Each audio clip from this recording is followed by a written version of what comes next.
Je vous invite à vous installer confortablement ou à fermer les yeux, bien que vous puissiez entrer dans cette bulle de confort, justement en fermant les yeux.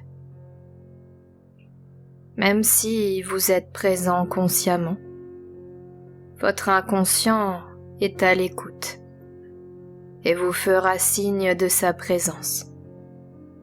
Peut-être en activant vos yeux, sous vos paupières, en faisant gargouiller votre ventre, ou en vous faisant frissonner d'émotion. Vous pensiez peut-être ne pas être réceptif à l'hypnose, car vous avez regardé une émission à la télé, où ils étaient tous hypnotisés, et vous n'aviez eu aucun effet.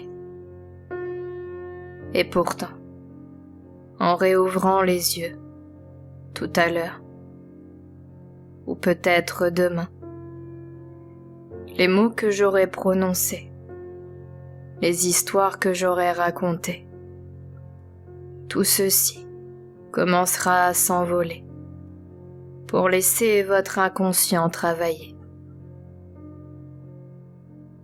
Peut-être êtes-vous déjà en train de vous visualiser au réveil demain matin. Peut-être ressentez-vous déjà les bulles de bonheur se répandre à l'intérieur. Peut-être sentez-vous l'odeur du café ou du thé fraîchement préparé, le goût d'une bonne tartine. Peut-être entendez-vous les oiseaux chanter. Vous allez sentir, au plus profond de vous, que tout se prépare à booster votre système immunitaire. Vos cellules se remplissent d'énergie. Votre esprit écarte le négatif. Vos émotions deviennent toutes positives pour faire de vous un être allégé qui aspire à une bonne santé. Alors vous n'avez plus qu'à laisser mes histoires inspirer votre inconscient, qui lui-même fera naître le meilleur des changements. Je vais vous raconter l'histoire de la conteuse qui ne comptait plus. Cette histoire ne va pas vous parler de chiffres, d'addition, de multiplication, de moutons ou d'argent. Elle va vous parler de contes, d'histoires qui font du bien. Alors je pourrais directement vous donner les raisons qui l'ont poussée à se taire. Mais ne vaudrait-il pas mieux commencer par le début de l'histoire? Bien qu'une histoire peut être compréhensible en commençant directement par la fin. Mais lorsque vous entendez, ils sortirent de cet enfer et vécurent heureux. Votre curiosité n'est-elle pas piquée? N'avez-vous pas envie de savoir ce qu'il s'est passé de terrible et qu'ils ont dû surmonter? Passons donc au déroulement de l'histoire de cette petite fille, qui, comme toutes les autres petites filles de son âge, venait d'apprendre à lire, et elle adorait ça. À la différence de ses copines, dont les parents passaient un temps calme à leur raconter des histoires le soir, avant de s'endormir. C'est cette petite fille qui allait se glisser dans le lit de sa maman, lui faisait choisir un livre et lui contait jusqu'à temps que sa maman s'endorme. Cela dura des années. Puis la petite fille devenue grande mit cette belle habitude de côté. Elle était bien trop occupée par la télé pour passer son temps à bouquiner. Elle ne voyait quasiment plus sa maman depuis qu'elle avait déménagé.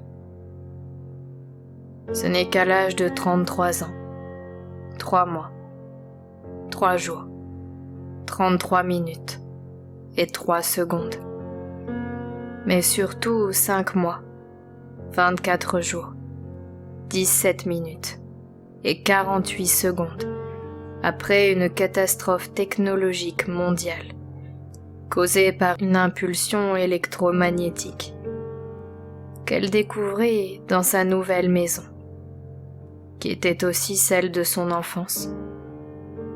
Une valise que sa mère avait précieusement cachée au fond de son armoire. Dans cette valise, il y avait tous les dessins, tous les colliers de pâtes, tous les bonhommes en peau de yaourt qu'elle avait fait pour sa maman lorsqu'elle était enfant. Mais surtout, il y avait le livre préféré de sa mère, qu'elle lui avait lu des milliers de fois.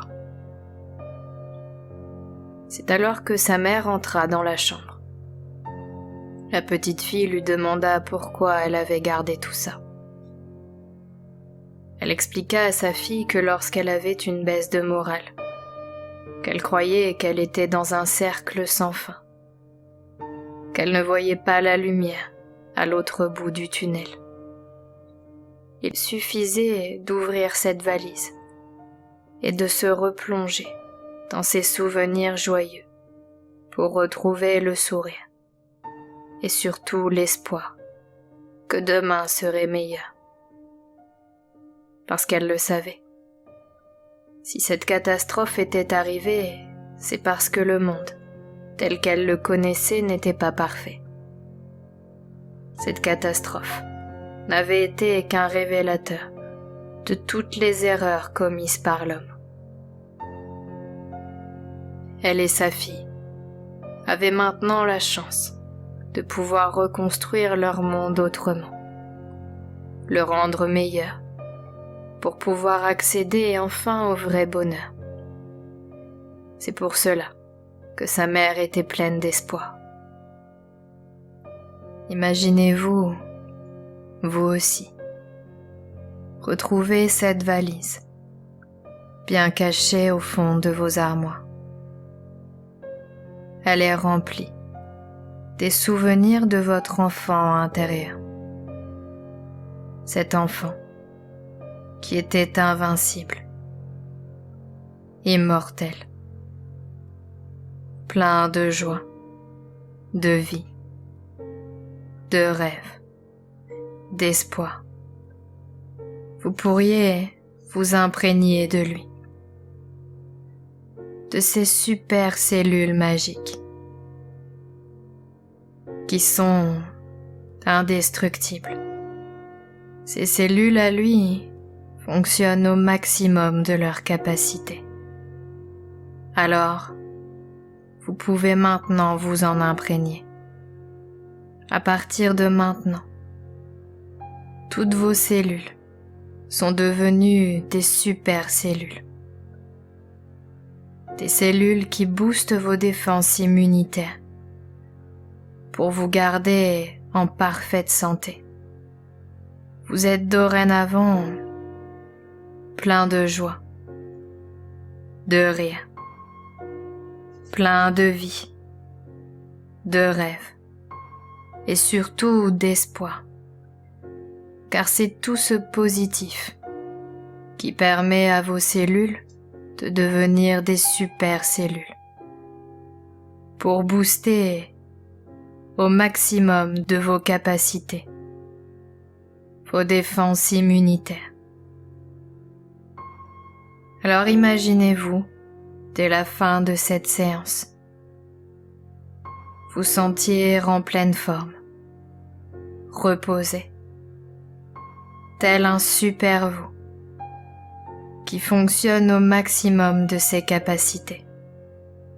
Vous avez compris qu'être positif, confiant, plein d'espoir, booste vos défenses immunitaires jour après jour et permet à vos cellules de fonctionner au maximum de leur capacité. Alors vous pouvez maintenant remercier votre inconscient de tous les changements qu'il va effectuer pour faire de vous un super être. Tous les changements qu'il va effectuer pour vous faire fonctionner au maximum de vos capacités, pour booster vos défenses immunitaires et pour vous garder en parfaite santé. Et quand vous le souhaiterez, vous pourrez revenir à la réalité, ici et maintenant au moment présent, et réouvrir les yeux lentement, en vous sentant en parfaite santé, totalement boosté, tel un nouveau vous, un super vous.